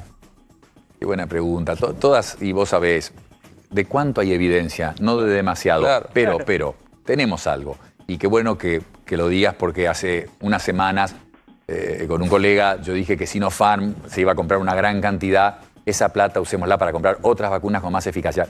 A ver, todas, se ha repetido tanto, todas son muy efectivas para prevenir enfermedad grave o muerte. No se ven vacunados. Personas con 2 dosis, difícil ver enfermedad grave o muerte. Pero para enfermedad leve o moderada, las vacunas chinas tienen menos eficacia. Entonces, te das vacuna china y podés llegar a enfermarte. Va a ser una gripe, pero estás perpetuando la pandemia. Claro. Ese es el problema de que la eficacia para enfermedad leve o moderada no sea óptima como con otras. Porque perpetúa la pandemia porque se puede infectar el vacunado doble. Y los lugares que hicieron la mayor cantidad de estudios de Sinopharm, que es Emiratos Árabes, Bahrein, Marruecos, esos usaban fundamentalmente Sinopharm y han tenido brotes y han empezado a dar una tercera dosis de Sinopharm. Ahí está. Y como vos dijiste, o decía la oyente, también han usado Pfizer. En esos lugares lo han hecho y parecía razonable por esto de la eficacia. Me tengo que poner, bueno, lo de la tercera dosis. Acá está lo que vos decías. Silvia dice, tengo 2 dosis de Sputnik. Me parece que es una buenísima protección la que tiene esta televidente. Todas las personas que en Argentina tengan 2 dosis de Sputnik, de AstraZeneca o de Sinopharm, tienen una buenísima protección para no tener un disgusto, que es terminar en una terapia intensiva, intubado o peor. Eso es fundamental. El problema es que estas vacunas, Moderna y Pfizer, están en otra liga. Porque estas vacunas permiten, tenés un cierto riesgo de infectarte. Y ahí viene el problema de que contagies a otros. No te vas a enfermar gravemente, pero acá hay mucha gente no vacunada. Entonces el que se infecte, él no se va a enfermar gravemente. Es lo que pasaba con los chicos antes. El chico de 20 años no se iba a enfermar gravemente probablemente, pero podía infectar al padre, al abuelo o a quien fuera. Ahora pasa eso. Stoll, hoy se abrió la inscripción para chicos de entre 13 y 17 años en la provincia de Buenos Aires. Escuchamos hasta el cansancio que el coronavirus le pega de manera leve a esta generación. ¿Qué le decimos a los padres que quizás están dudando en inscribir a estos chicos para vacunarse? Primero, la palabra que usás es muy buena, porque en la Argentina dudan. Adrián sabe que en Estados Unidos hay grupos antivacunas fuertísimos, en Europa también. Acá eso no es así. Entonces, a la gente que duda, esto está estudiado y publicado. ¿Qué hacemos? ¿Le explicamos largamente? ¿Los inundamos con información? No. A la gente que duda, e incluso de antivacunas, tenés que escucharlos. Escuchar por qué dudan y contestarle la duda puntual. Es complicado, pero esa es la mejor forma. O si no explicar, lo podemos hacer acá. Primero que tiene que estar aprobada por la FDA la vacuna. Por más que venga Moderna, falta esa aprobación. Cuando apenas esté, que ya tendría que estar en cualquier momento, 12 a 17, ese es otro argumento que estás dando para comprar Pfizer. Creo que una entrevista muy buena al presidente de la calle Pou, que se publicó esta semana en Uruguay, el presidente enfatiza lo simple que fue cerrar el contrato con Pfizer en Uruguay. Digo esto para que no creamos que sea tan complicado. Entonces, esas son las 2 que hay aprobadas. En China están usando con chicos, no sugeriría de ninguna forma hacerlo. Y no sé si no en Cuba. Pero Pfizer y Moderna serían las 2. Moderna necesita esa aprobación que es inminente. Hay que vacunar a esos chicos. Y la razón es, tenés razón, es poco probable que se enfermen gravemente, pero perpetúan, contagian. Por eso querés vacunarlos. En Estados Unidos tienen una estadística de millones de chicos contagiados. Chicos, estoy hablando de menos de 15. Murieron 300 en un año y medio de millones contagiados. Adrián, este fenómeno de los antivacunas o de la población, había leído incluso, y me va a corregir Conrado, que la Johnson era una alternativa para llegar a comunidades muy difíciles de abordar y que con una sola dices que eran inmunizados. ¿Cuánto se siente este no vacunación? Bueno, se siente mucho y por eso le quería preguntar al doctor Stoll, pero justamente se adelantó un poco con la respuesta respecto de lo que podría pasar aquí. Allí la realidad es bastante más compleja, está muy sectorizado el sector antivacuna, o en particular no solo el de antivacuna, porque el antivacuna genérico es un 7% históricamente en los Estados Unidos, ahora alcanzaría a un 30%, 28-30% si hablamos de la vacuna contra el COVID. El sector que más reticente, y esto se ve siempre entre líneas porque les cuesta mucho al aparato mediático estadounidense admitir que la gran mayoría son afroamericanos, y esto tiene que ver en parte con que ellos siguen, muchos de ellos están en congregaciones religiosas que siguen a lo que dice el pastor de cada congregación, y por lo general hay desconfianza hacia la ciencia del hombre blanco. Esto tiene antecedentes con sí, lo que llamaron la experiencia de Tuskegee en los años 30, cuando no los medicaron a ellos no los medicaron, pero sí a los blancos con medicinas contra la sífilis y dejaron morir muchos afroamericanos. Bueno, tomaron esto quedó muy afianzado y es más una cuestión de creencias. De hecho, en Georgia, en el estado donde yo vivo, más de la mitad del sistema sanitario, no estamos hablando de médicos, sino de enfermeros, de camilleros, de los mismos que te aplican la vacuna, no se la quieren aplicar y son afroamericanos. Eso, Conrado. Pero sí, por supuesto, y en Estados Unidos ven los números. En un par de semanas, cuando yo estaba allá, era otra historia, acabo de llegar. En un par de semanas aumentaron los infectados diarios de 11.000 a 25.000. Y a mediados de mayo, ¿cuánto era Delta en Estados Unidos? 5%. ¿Cuánto es hoy? 80% de los infectados son Delta. Por eso hay una enorme presión para que se apruebe la vacuna con la aprobación usual y no la aprobación de emergencia. Claro. Con la usual se hace obligatoria. Ya igual, en muchos centros médicos, el médico o el personal de salud no puede ir a trabajar si no está vacunado. Y en algunas empresas, un banco recientemente lo implementó. Mira, usted no puede venir a trabajar si no está vacunado. Hay gente que pide, perdóname, la vacuna y el test rápido. Para hacer ciertos eventos tenés que tener no solamente doble vacuna, sino que mostrar un test rápido del día. Es impactante, así al voleo tomo 11 consultas, dicho esto en la 24, 11 son Sputnik que le falta la segunda dosis, incluida nuestra querida amiga Teresa Calandra. ¿Crees que vamos camino, como lo dijiste al comienzo, a la combinación, más que a la llegada de la segunda dosis? No llega la respuesta rápidamente. Para dar la verdad, las personas esas, Sputnik publicó en Lancet en febrero que su primera dosis tenía 91% de eficacia cuando no había Delta. En Estados Unidos empezó en marzo. Delta es muy reciente, ese 91% no sé cómo funciona ahora. La evidencia sugiere que una dosis protege, pero no lo suficiente. Es una protección menor que con 2 dosis. Claro. Hay alguna protección con una dosis, pero muy separado además. Estamos hablando de 3 meses la mayoría de esas personas, sí. No las 3 semanas. Si vos me decís, bueno, no me dieron la segunda dosis y estoy en la 4ª semana, tranqui, no hay ningún problema. Claro. Pero si estás pasando los 3 meses... Conrado, ¿qué visión tenés sobre este debate que se armó respecto a las restricciones para las personas que no se quieren vacunar? Restricciones en cuanto a actividades. ¿Te parece bien? ¿Crees que se tendría que oficializar, por ejemplo, incluyendo en el calendario de vacunación a la vacuna contra el COVID o estás en contra de...? No, bueno, no importa lo que yo esté, que soy neurólogo y no un experto en esto. Hay gente que es experta y que tiene que definirlo, pero por eso dije lo de la aprobación de emergencia. La aprobación de emergencia es la que permite que no sea obligatorio. Pero el presidente de Qantas, la línea aérea más antigua del mundo, y los que dirigen el aeropuerto de Dubái, son la gente que mueven muchos millones de personas por año en el planeta, quieren proponer que para subirte a un avión vos tengas que tener la vacuna. Por ejemplo, que sea obligatorio. Mirá qué problema. Netanyahu, cuando vio que controlaba su país, en un mes, aislamiento de un mes y vacunación 38% en un mes, en enero. Pero vio que algunas personas ortodoxos, judíos ortodoxos, se resistían. Claro. Tuvieron un problema serio en Estados Unidos, en Nueva York, fue muy clásico, y en Israel. Les dijo, está bien, muy bien, si ustedes no quieren no se vacunan. Ahora, para ir a su trabajo, me tienen que traer una PCR negativa cada 2 días. Que es un argumento bastante convincente, no tener que hacerte el hisopado cada 2 días para ver lo negativo para poder ir a trabajar. Pero te quiero decir, es muy razonable.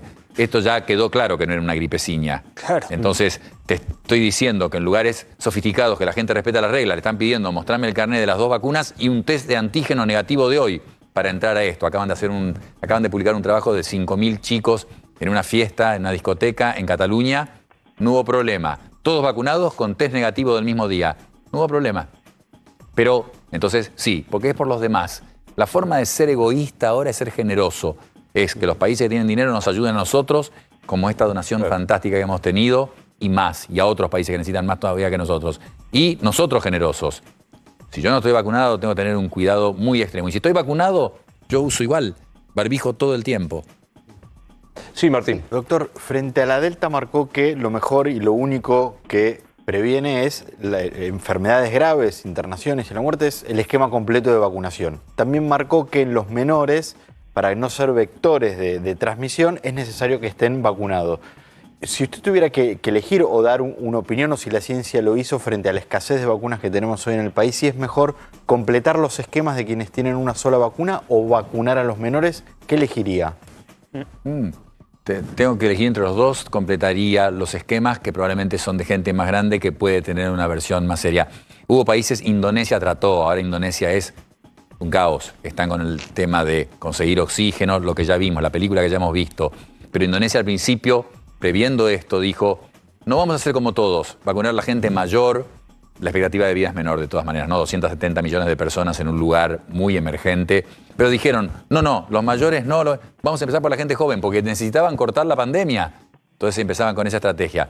Yo diría acá, completar la vacuna, por eso lo dije antes incluso. Sí. Los de Astra, los que tengan una AstraZeneca, pero que tienen más de 75 años, o personal de salud, o vulnerables por alguna enfermedad, no sé, pensaría muy bien si no le daría una segunda de Moderna para complementar con ese refuerzo. Completaría los esquemas de vacunación y después iría a los más jóvenes. Bueno, vamos a hacer una pequeña pausa y seguimos hablando con el doctor Stoll. Montones de preguntas, ¿no? Bueno, en Tandil están vacunando con segunda dosis de Sputnik. Enhorabuena, hay mucha gente que está muy angustiada con eso. Elena pregunta, ¿se vacunó en Miami con Johnson & Johnson? Si tiene que darse un refuerzo aquí en la Argentina. Johnson & Johnson está estudiando eso. No, la vacunación con Johnson & Johnson, una sola, es vacunación completa y es una de las que publicó hace una semana buena efectividad para Delta. Bien. Bueno, hacemos una pequeña pausa y enseguida volvemos. Hay mucho más. @dicho esto en A24. Está Adrián Sack. Vamos a hablar de política todavía, pero seguimos con el doctor Stoll. Gracias. Hablábamos con el doctor Conrado Stoll, que sigue aquí, @dicho esto en A24, para consultarlo de lo que está pasando en otras partes del mundo. Ustedes saben que hoy es el Día de la Libertad en Gran Bretaña, donde se ha decidido volver a la normalidad. Paradoja, el ministro de Salud está infectado, Boris Johnson aislado. En otros lugares de Europa está pasando esto, que vas a ver en este momento, que hay una suerte de celebración sin barbijo, con cantidad de gente. Estas son imágenes, para ser más precisos, de la zona de la Costa Azul, en Europa.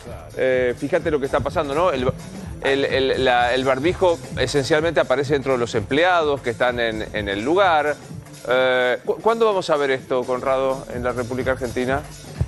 Espero que no lo veamos, en realidad, ahora. No te digo, con seguridad, ¿no? Cuando, digamos, podamos 2022.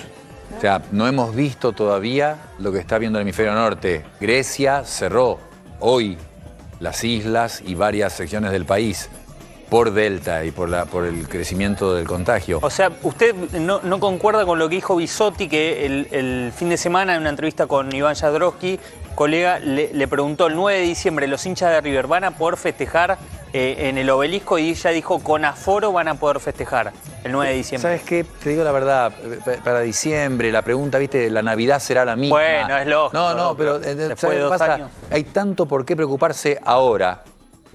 Las vacaciones de invierno, el Día del Amigo ya encima, por supuesto. Pero tenemos que preocuparnos por eso. No estamos viendo el efecto de Delta. Ya está la variante Delta acá, se está diseminando, obviamente. Si repite lo que ha hecho en otros lugares, tendríamos que estar pensando en eso, claro. En acelerar la vacunación, el testeo. Nos vamos a ir a Europa porque Delfina Mocorrea está en Saint-Tropez para contarnos en uno de los lugares de veraneo más importantes de Francia. Hola Delfina, buenas noches, ¿cómo estás? Buenas noches, Luis. Primero, felicitaciones. Muchas gracias. Al novio. Muchas gracias, sos muy amable. Bueno, veo mientras hablamos con vos, te cuento, así luces como de boliche atrás tuyo. ¿Estoy viendo bien? Que sí, hay justo estás viendo perfecto, pero justo me está tapando, acaba de frenar un taxi. A ver. Ahí está, pues se ve bárbaro, se ve perfecto. ¿Se ve bien? Perfecto. Sí, en realidad es un restaurante que se convierte en boliche, es el único abierto un lunes a las 2:30 de la mañana, pero que diría que vieran un poquito lo que se vive durante el día, durante la noche, el fin de semana. La verdad que todos los lugares explotados, la gente pasándola bien. Y les quiero contar algo que me pasó a mí queriendo entrar a uno de estos lugares, y la verdad es que si bien la gente sale a divertirse, entra a los boliches, a los bares, te piden carnet de vacunación, claro, o PCR negativo de las últimas 48 horas. No solo eso, sino que si uno no tiene ninguna de las dos cosas, algunos lugares no te dejan pasar y otros tienen test de antígeno en la puerta para que te lo hagas. Bueno, esto también muestra lo que estábamos recién hablando con el especialista, el doctor Stoll, que no hay una normalidad absoluta como conocíamos. También hay como una suerte de cuidado, o el antígeno o el PCR, pero ¿qué ánimo ves, qué espíritu ves en la gente después de todo este tiempo de aislamiento, Delfina? A ver, los jóvenes están eufóricos, están disfrutando. Creo que es una sensación de libertad. A mí me pasó entrar a comercios y decir, que me digan los vendedores, qué lindo escuchar turistas de vuelta, ¿no? Porque hubo turismo interno, pero es lindo escuchar que venga una persona que es fuera de Francia, que entre a un comercio, que se siente en un restaurante, y todo esto se empezó a reactivar recién este verano. Entonces, si bien la vida volvió a la normalidad, el COVID está presente y se lo respeta. Eso es importante también tener en cuenta, no es que es un descontrol. De hecho, para entrar a los restaurantes y a las imágenes que estuvieron viendo, te piden por supuesto que te pongas barbijo y después la gente se lo saca porque se sienta a comer, se sienta a tomar y el barbijo se pierde en el camino. Pero es importante, a ver, si yo lo tengo que comparar con el Reino Unido, que bueno, hoy es el Día de la Liberación, pero hasta hoy el barbijo era obligatorio. La realidad es que la gran mayoría de la gente en el supermercado, en la calle, no usaba tapabocas, no usaba barbijo. Entonces, aquí... Very good. Saint-Tropez is very nice. Entonces, están todos Déjalo, está borrachos. feliz, está festejando, le da un color festivo, Delfina, tranquila. Entonces, yo noto una diferencia abismal con el comportamiento de la gente acá, comparado con el Reino Unido. Previo al Día de la Liberación, ¿no? Claro. Contame qué pasa con la cobertura de medios, Delfina, en Europa. Gente que vuelve dice, en la Argentina hay como un monotema, que es el coronavirus, y en Europa ya no pasa a ser el tema central de discusión informativa. ¿Es correcto esto? Es correcto. A ver, por supuesto se habla del COVID, por supuesto se habla de la pandemia, porque el mundo todavía está en una pandemia. El COVID todavía está latente, pero también hay otras cuestiones que no son el COVID, ya. No como, no sé, notas de color o notas que también son interesantes que no son de color, de política propia interna de cada país, de economía. No todo gira alrededor del COVID. Sí, muchas noticias, sí, por supuesto, pero no es todo alrededor del COVID. Claro. Me cruzo al Atlántico y le pregunto, si bien está acá con nosotros, Adrián, ¿qué pasa con los medios y la cobertura de COVID en Estados Unidos? Bueno, la cobertura sobre el COVID sigue alta, sigue por supuesto tratando de ver cómo se evoluciona, cómo se sale de la pandemia y hace muchísimo acento en la vacunación, pero ya no es omnipresente en los canales el número de casos, por ejemplo, ¿no? La placa permanente con el número de casos, con el número de muertes, se habla, pero uno ya tiene que buscarlos, ya no es exactamente lo mismo. Y como les decía, ahora se trata sobre todo de politizar lo que está pasando, siempre se politizó, pero se hace hincapié, varios medios han subrayado, por ejemplo, que los estados donde estuvieron creciendo los contagios, que tuvimos un promedio de 30.000 nuevos casos por día en la última semana, son estados en los que ganó Donald Trump, por ejemplo.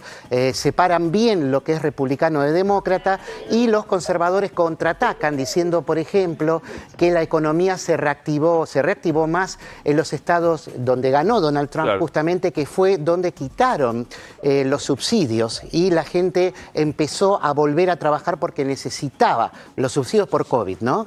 Que se estuvieron dando, que fueron muy generosos. Por ejemplo, el de desempleo fue de $300 por semana, entonces preferían no trabajar a volver a puestos de trabajo, ¿no? Delfina, ayúdame a viajar un ratito porque acabas de hacer un paneo que me provocó una sensación, que son esos barquitos tan modestos que se ven en el lugar donde estás, ahí ahí está, muy bien. Ahí de esto que ubicame exactamente dónde estamos en Saint-Tropez. ¿En qué lugar de Saint-Tropez estamos, Delfina? Estamos en el puerto y como ven, de este lado están las embarcaciones y del otro lado el único lugar que está abierto es el que vimos hace un ratito, que es ese de ahí. Pero el resto de los lugares son restaurantes que también tienen música, o sea, son como restaurante boliche. Uno llega, empieza a comer y de repente empieza la música, la gente a bailar. Nada, la verdad que es como una sensación de mucha relajación. Miren lo que son los tamaños de los barcos. ¿Qué cosa, Nacho? No, la envidia que debe sentir Delfina de saber que nosotros estamos en un lugar tan lindo y ella puede... Totalmente. Tiene ahí... Disfrutar nuestro nombre. Miren, aparte, lo que es el agua, o sea, se ven los peces desde en el puerto, o sea, es una locura. ¿Eso es producción tuya o está...? Es impresionante. Si podés pañar de vuelta, pues se ven los peces ahí nadando en un agua transparente. del Mediterráneo. Qué lindo. Ahí está. Eso fue, recordemos, un gran maestro, Chiche Helblum, puso peces en una cobertura. Esto no es producción tuya, esto pasa en este instante. No, yo los puse, en realidad. Los puse más temprano y le dije, muchachos, quédense acá, no se vayan. Está muy bien, está muy bien. Me hicieron caso. Bueno, Delfina, nos gustó escucharte y verte. Gracias por el trabajo allí en Saint-Tropez, nos estamos viendo seguro. Muchas gracias a ustedes, cuídense. Ahí está. Bueno, hasta luego. Montones de consultas, casi te pimponeo, Conrado. Mi marido tuvo una ACV, es alérgico a la Novalgina, ¿se puede vacunar?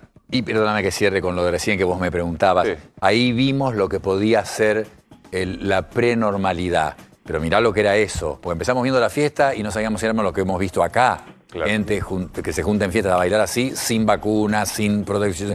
Es gente vacunada que le piden un test de antígeno, que los hemos conversado acá, negativo en el momento, en la puerta de la discoteca, si no viene con la PCR negativa. Entonces es una situación muy especial. Y créeme, lo decía bien Adrián, no es tanto el tiempo con el tema. CNN el año pasado, CNN era permanente, lo único que se hablaba era COVID. No es permanente ahora, pero hay mucha conciencia. En los negocios te ponen por los altoparlantes, por favor, mantenga la distancia, los dibujos. La gente está con barbijo, que se los saca cuando entra a comer. Hay una conciencia muy grande, aunque no es el tema único. Se está tratando de volver a una vida normal, pero que queda claro que ahí detrás está el tema vacunas, el del testeo, etc. Le contestamos a esta persona sobre el ACV. Y alérgico a la Novalgina. Exactamente. No hay ninguna razón para no vacunarse, es muy fácil. Todas las vacunas son efectivas contra la enfermedad grave y muerte. No hay razón para vacunarse, salvo estar enfermo de COVID. El que está con COVID-19 sintomático, porque millones de personas se han ya distribuido 3.700 millones de dosis en el mundo. Mucha gente se debe haber vacunado asintomática, infectado. No pasa nada. Pero el que está infectado con síntomas, ese no se debe vacunar. Todos los demás se pueden vacunar. Te prometo que después de la pausa hacemos pregunta-respuesta, más la mesa. Pequeña, última y breve pausa. ¿Epilepsia tiene riesgo para la vacunación, Conrado? No. Nada, tranquilo. Tengo primera dosis de Sputnik, ¿me puedo dar AstraZeneca? Bueno, ya lo hemos dicho hasta el cansancio. Hay que esperar un resultado, la verdad que hay que esperar evidencia. Es Rubén. Le pregunta si me pongo la segunda dosis de AstraZeneca puede ser peor, porque la pasé muy mal en la primera con mucha fiebre y dolores. No tendría por qué ser peor, y saber que son efectos colaterales. Va a pasar, es 1 o 2 días y quedás con una protección. AstraZeneca publicado hace poco que tienen hasta 40 y pico de semanas de inmunidad con las 2 dosis. Sonia, tengo las 2 dosis de Pfizer, la última en febrero. Viajo en noviembre. ¿Me tengo que aplicar una tercera dosis? No. Se fue a Estados Unidos, tiene las 2 dosis y vuelve a viajar en noviembre. No, definitivamente no. Va a estar para esa época, por eso, los tiempos, acordate, va a haber publicaciones y que vamos a saber esa dosis de refuerzo cuando hay que darla. Dudo mucho que para noviembre. Bien, esperando la segunda dosis de Sputnik, más de 3 meses, ya lo hemos hablado muchísimo. 2 dosis de AstraZeneca, pero tengo obesidad mórbida y no tengo ninguna posibilidad para una tercera dosis. Estoy encerrada. ¿Debo mantenerme así, dice Ana María? Cuidarse, todos tenemos que mantenernos con cuidado. No encerrada, ella puede salir, tiene 2 dosis de AstraZeneca, eso es muy efectivo, con barbijo, ventilación, sin estar demasiado con una persona que no es de su círculo, puede tener actividad. Bien, Conrado, un placer. Y querés cambiar de tema y hablar de otras cosas, pero hasta las bolsas cayeron hoy todas en el mundo por la amenaza de Delta. Difícil hablar de otra cosa. ¿Me medicás para la angustia? Mindfulness. Hace 3 minutos por día. Respirando. Concentrate en la respiración. Mi reloj me dice que respire, te juro. Probablemente es el momento de respirar. Pero tiene efectividad. Medicame. Un placer verte como siempre. Chao, Luis, gracias. Adrián, lindo verte. Gracias como siempre, señores. A ustedes también es bueno verlos. Soy Luis Novarecio. Nos vemos mañana. Esto es Dicho Esto.